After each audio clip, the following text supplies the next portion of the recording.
We got Brian McKenzie in the house, which is kind of fun always. He'll be lurking around. Second, also Chris Frankel, who's director of performance from TRX, is in the house, which is always fun. And then we have these two goons over here. Raise your hands. The gentleman who invented the body gravity part here. And we have multiple body tracks today.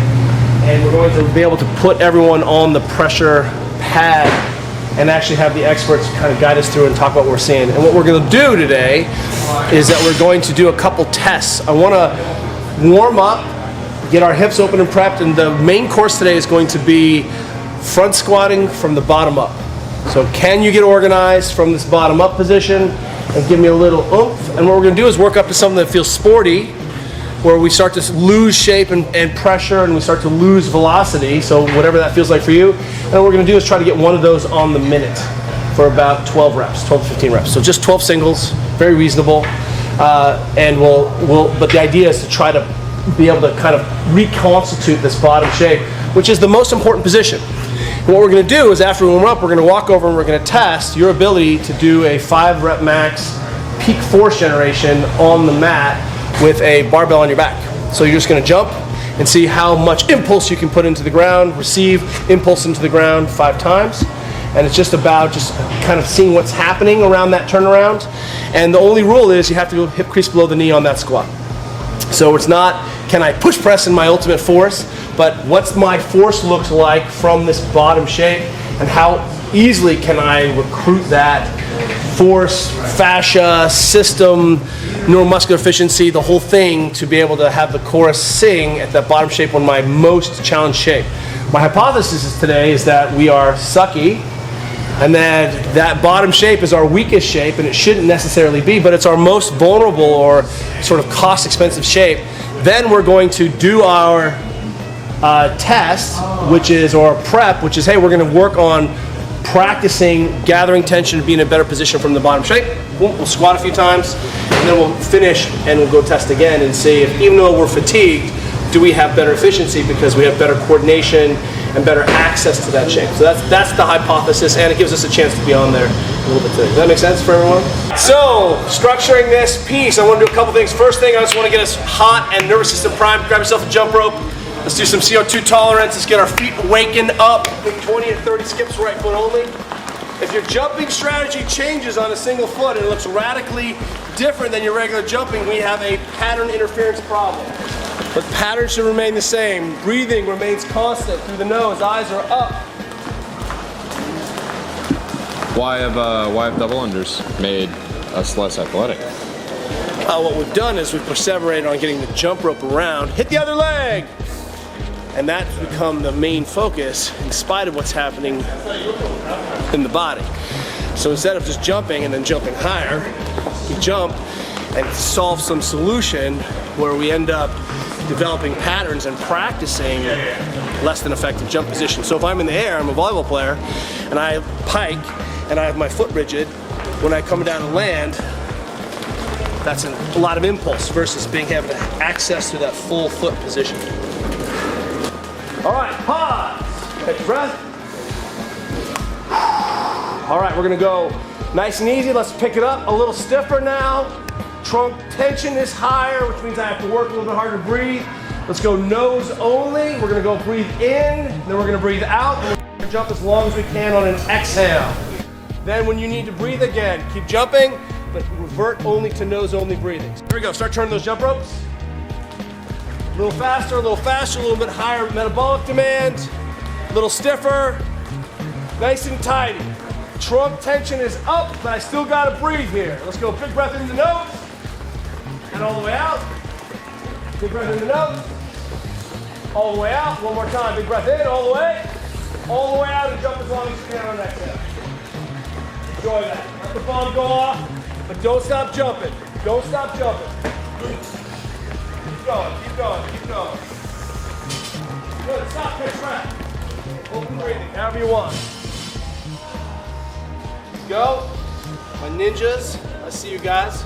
Getting really good at this. All right, do this for me. Wide stance, feet straight, pressure even. Let's go ahead and pick that ball up from this position. Don't lose your foot pressure, be nice and even. Go ahead and pick that thing up, squeeze your butt. Drop it. Go a little wider. Enjoy that position. Belly tight. Go ahead and pick it up. All we're doing is just getting primed in these training shapes. Go a little bit wider. The worst sumo deadlift high pull of all time. Go ahead. Get up again. Put it on your shoulder. And let's go ahead and squat. So if you need to bring your feet a little wider, squat to that left side and pause. Stand back up. Hit that other corner. The other side. Figure out how to be stable. Keep that pressure engaged. Hitting those shapes. Arches engaged. Right foot straight for me. That right foot, there you go. Good, good, good, good. Press back. Oh! You didn't do the foot. You lost your heel there. To the other side. Hit that back corner. Bring your stance a little bit narrower if you need to. Get that bottom shape. Go across the arch. Good. Couple deep breaths. Come back up. Drop the balls down. Take a rest. Get out for a second. Whew. We're going to go back up, and this time I want you to cradle it at your chest, and I want you to see how low you can get to the ground. Now that we've touched those shapes, like you're ducking under something, I want you to transition from side to side. So as low as you can. What's the biggest arc I can make with that ball? What's the biggest oval I can make in terms of height and width? Does that make sense? Don't sacrifice your back. I see a lot of rounding in the back to get lower. That's not going to be a very good shape. So get as low as you can in your worst position possible. Stop. Can you breathe in that position? Chances are you're not taking a very big breath in that position. Good. There. That looks better. Nice, nice, nice. Low as you can. Last piece. Let's hold that thing down. Let's hit this bottom shape. Keeping pressure engaged between ball, foot, and heel. Normalizing that pressure. Ankles in the middle of the feet. Whatever stance allows you to have the best access to your depth. So if you're here, and this is as deep as you can go, you can't go all the way down. So I want you to be able to drop all the way down. I recognize that you might be rounding your back here, but I want you in a depth where you could at least touch your ass to your ankle in an emergency, even if the back had to round, and then we'll work on your best shape in that available position. Put that awareness back into that toe. Make sure that you're not shifting just onto your heels. Hold that shape, hold that shape. Figure out how to breathe into that bottom position. Good, stand up. Clear the heel and backing down. One more time. Good, now from this position, see if you can roll that ball around your neck 3 times. I'm just fucking with you, it has nothing to do with it. Just look at it, that's dumb. It seems like a dumb thing. Send some folks over to the Boditrak. Here's what I want you to test. We're gonna have you do 5 jumps without a bar on your back. We're gonna put a bar on your back. If you wanna use the 35-pound bar, 15 kilos, 33, or the 20 kilo, up to you. And the only rule today is I need to see you go hip crease below the knee, and we're gonna jump and see how much force I can put into the ground. That's what I'm really looking at. How much impulse, turn, and force can I generate off the ground? Does that make sense? I need to have access to my physiology of these full ranges. So what we're doing is we've got 5 jumps without a bar, just so we can see what that feels like, and we're looking for time on the ground and force generated. Both of those things we're looking at. Or do we see a decay? In 5 jumps, you should be able to maintain that. 2.36. Should we do barbell? Barbell. Then we're putting a bar on her back, which all that does is give me some external load and keeps my torso upright. We're gonna measure that again. 1.96. All right. So in terms of relative peak force, it was more so without the bar, which is not necessarily surprising because you're able to, they call it like the optimal load. So body weight for a lot of people is optimal load. So putting on another 45 pounds on his back dropped about 0.5 of what he was looking at before. There you go. Push, come on, girl. You kept your mouth shut the whole time. I want you to breathe through your nose. You're going to inhale on the way down, and you're going to exhale on the way up. Nose only. Nose only. So as I go down, Good, so come. yep, inhale way down, exhale way up. Okay? That's what you're thinking about. Don't, but you're jumping. Just try and explode and do what you can. I want you to think, focus on your breathing. In, out, in, out, in, out. So 2.04. 2.04 was his peak.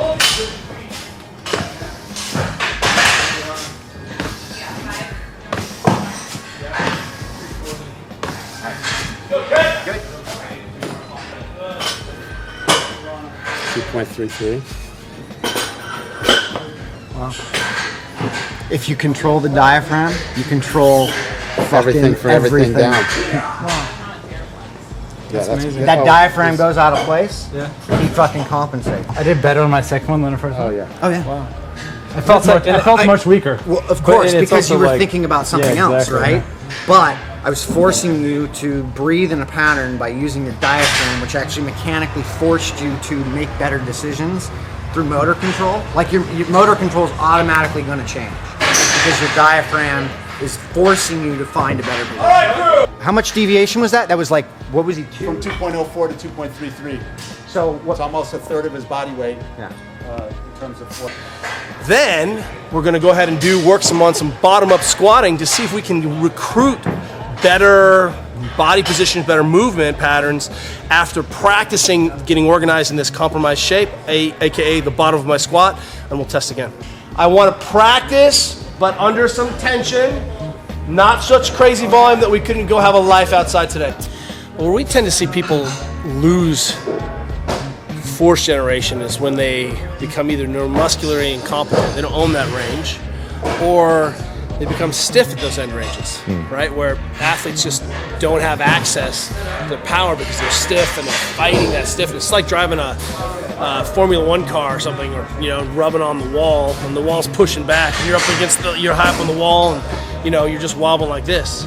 And under speed and under maximal load, those things start to come out. And so what we're seeing is, hey, there's always two components to this. Do I have the technique to maintain this when it's heavy or I'm going fast, or two, do I just have the range of motion? And what we just did was that all of this skill work in the bottom position, theoretically our most challenging position shapes, and now we're just going to test that. We had to keep the torso upright, so I should be able to recruit more because I just practice all these shapes, even though I'm fatigued, and which is one of the reasons that we're trying to get our brains wrapped around why squatting is important in the first place. Just layering around the warm-ups and these drills, and then also layering on these breathing practices that Brian's Yeah, that's exactly right. So how do we layer all this together? So there's a cogent model through the whole thing, right? So that my start, what's my idea? Well, today I really wanted to work on the bottom position of my squat, right? That athletic shape. When my athlete's competent, do they have the language there? So the warm-up is geared towards that, and we can do play and challenge and position, and then we go right into this bottom shape, and then reinforce it. So there's a movement idea underneath all of the traditional training. What did we just do? Like 12 or 13 singles on the minute for 60%? That's reasonable. Hey man, check this out. So this was his pre. So we zoom in on his peak force here on takeoff across all of the recordings, 2.22, and then post across all of his recordings, 2.50. So what do we glean from that? Well, just that Kelly's smart. It works. Good.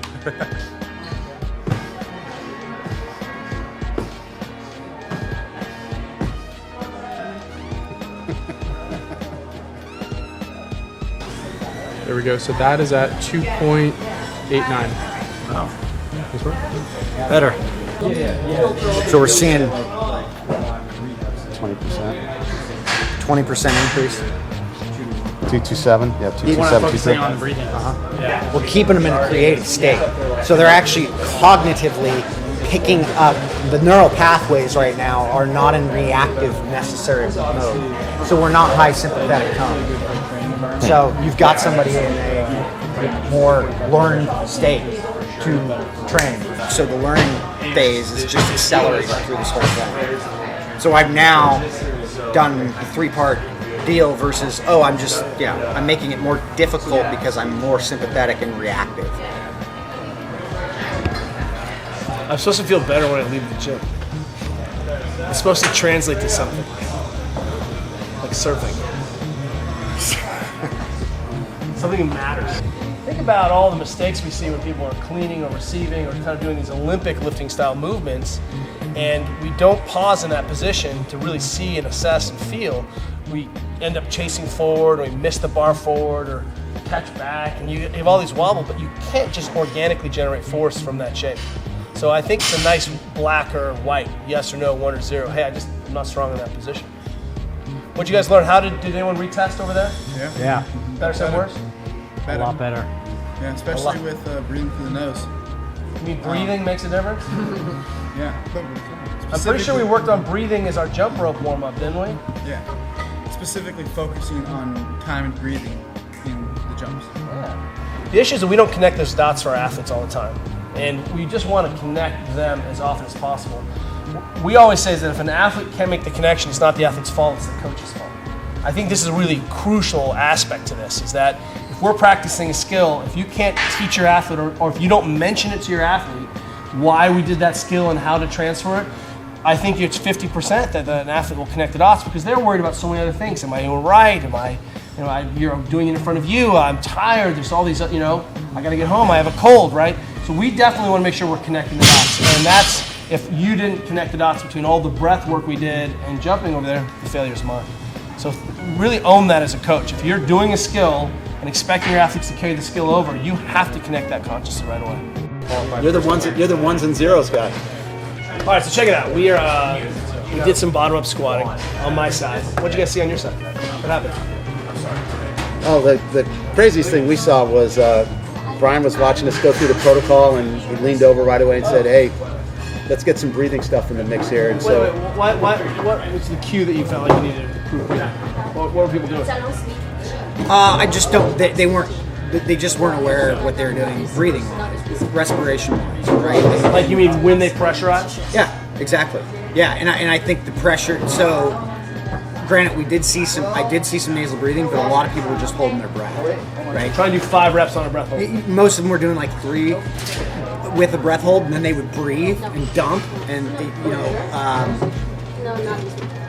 you can get somewhere with that by pressurizing, sure, and especially like you look at one rep maxes and stuff like that, or in your 5 rep range, you're going to be pressurizing and holding that, right? But as we're going through something, if I'm dictating something with a pattern, full inhale on the way down, full exhale on the way up, you're actually reprogramming the whole system. Let the respiration pattern dictate the depth of what it is I'm actually doing. So some people were limited in range of motion where they could go with that based off of full inhale and, I'm not getting to the depth, but I've got to go again. And yet we saw massive changes through that.